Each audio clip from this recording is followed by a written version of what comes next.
Antara apa? Jasa yang menjanjikan apa? Menjanjikan sebuah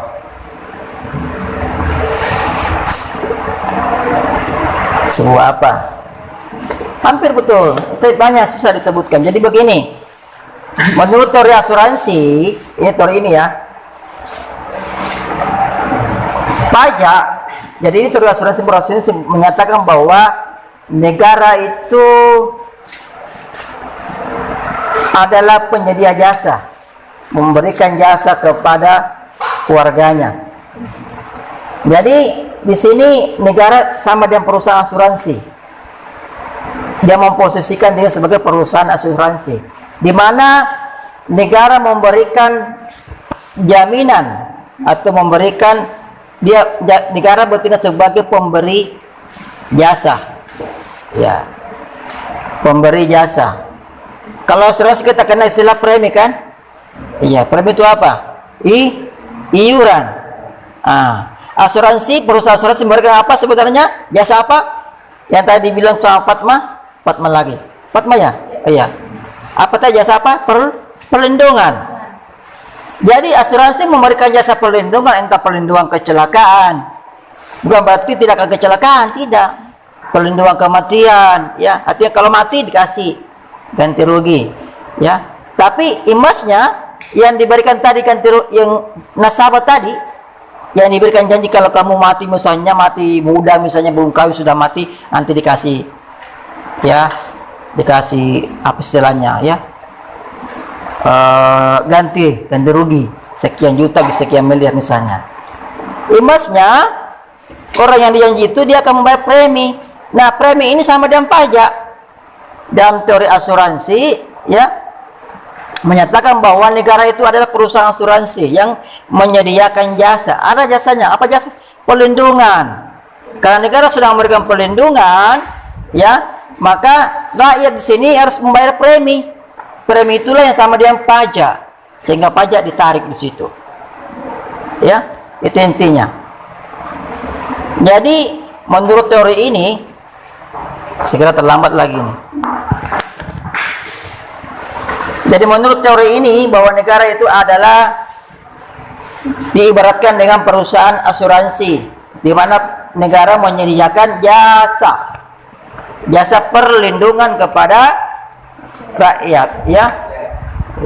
Atau dengan kata lain di sini negara dalam melaksanakan tugasnya itu perlindungan. Jadi perlindungan itu adalah tugas negara, ya.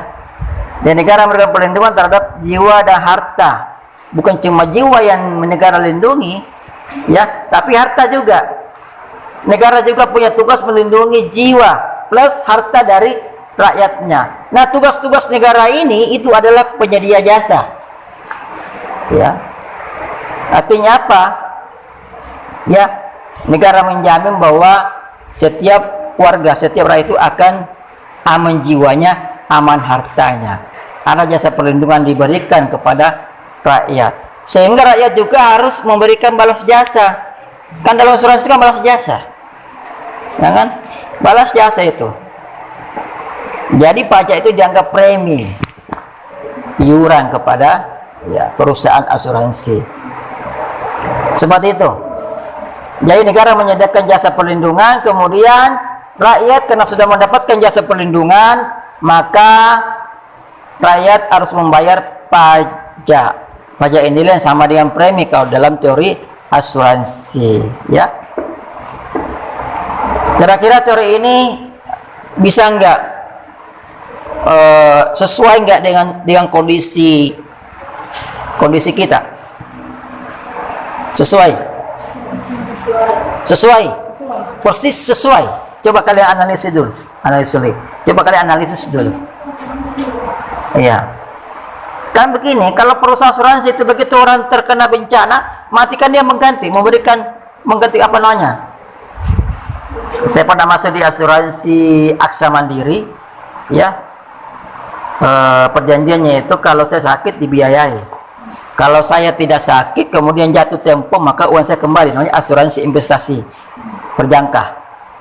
Bukan asuransi jiwa, termasuk juga asuransi kesehatannya.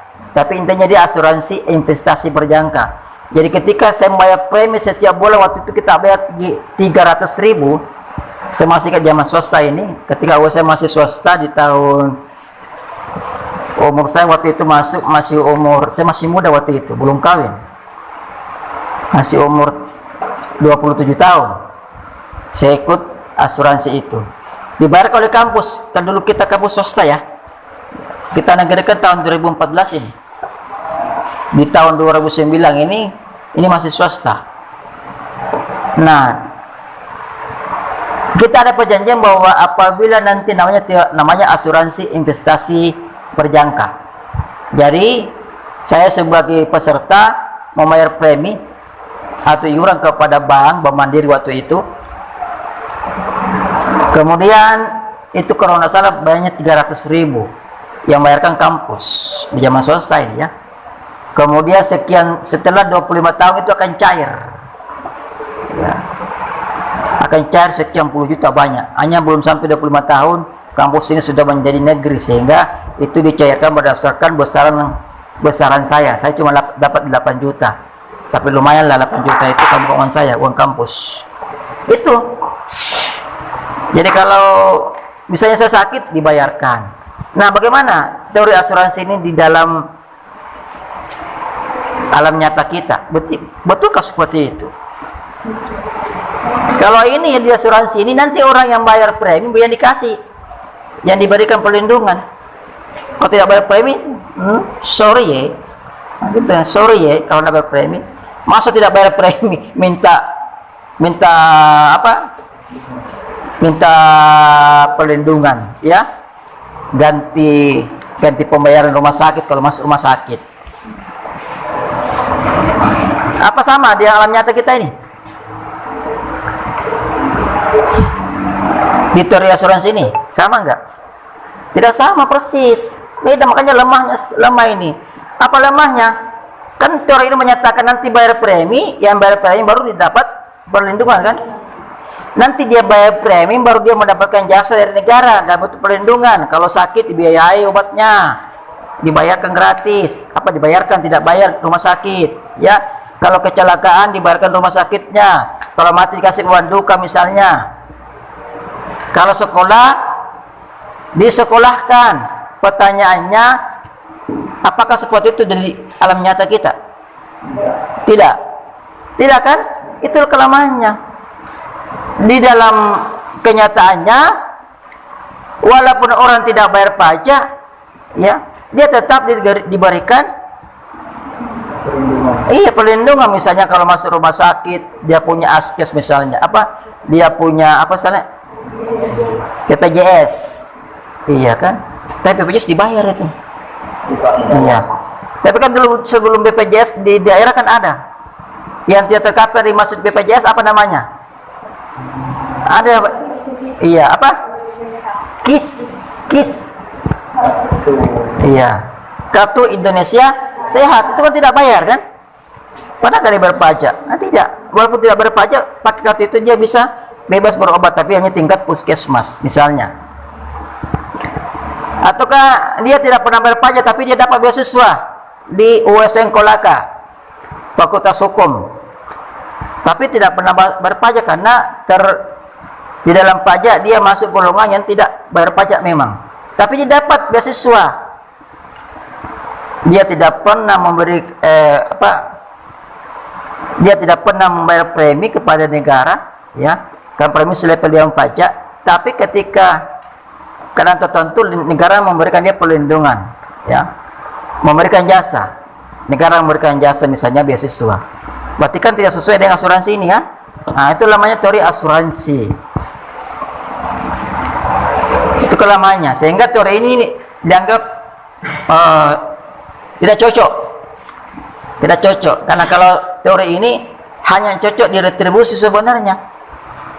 Kalau retribusi seperti itu retribusinya, siapa yang bayar retribusi hanya dia yang bisa menggunakan jasa dari negara. Jadi kelemahannya di situ, ya.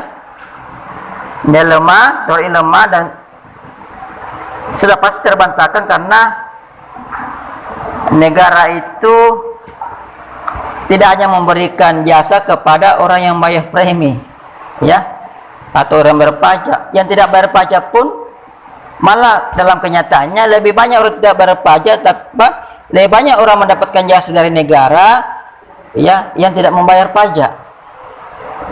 Seperti itu.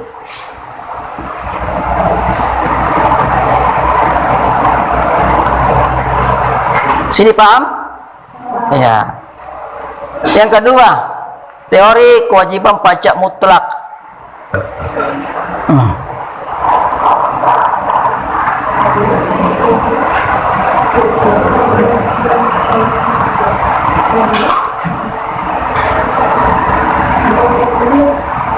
Teori kewajiban pajak mutlak ya, atau nama lainnya teori pengorbanan. Teori pengorbanan.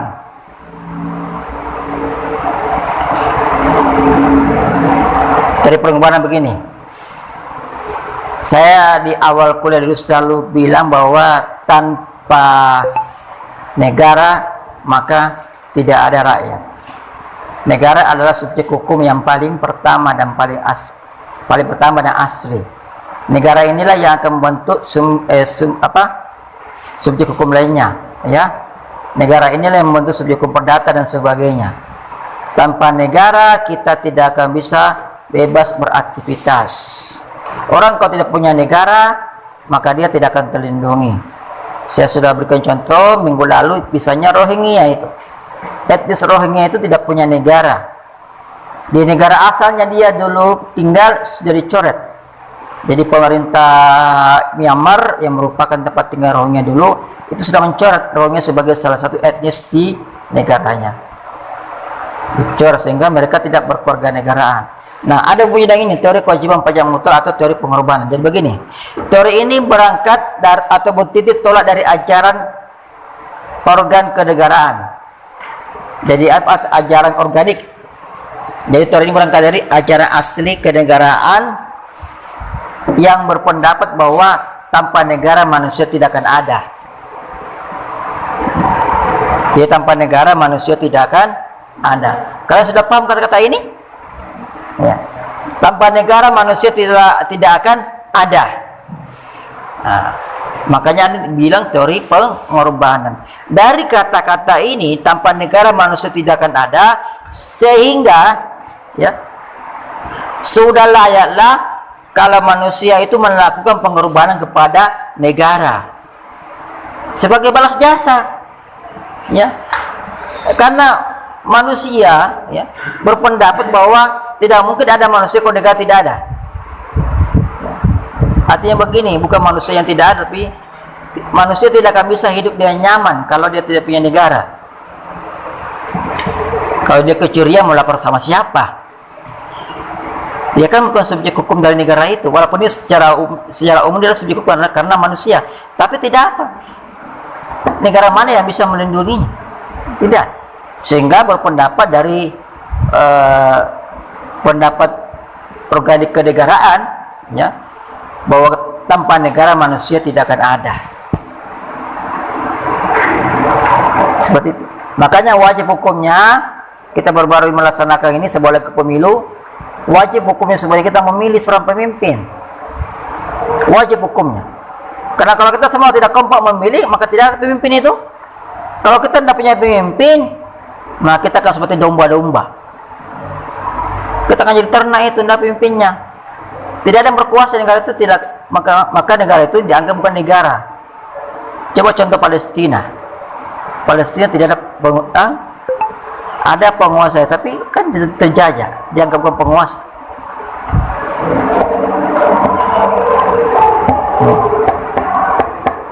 Jadi menurut pemahaman ini, teori kewajiban pajak mutlak atau nama lainnya teori pengorbanan menyatakan bahwa tidak ada manusia tanpa negara, sehingga rakyat yang hidup di dalam negara itu layaklah melakukan pengorbanan. Pengorbanannya adalah dengan cara menyetor sebagian hartanya, menyetor sebagian penghasilannya, sebagian ya, bukan keseluruhan.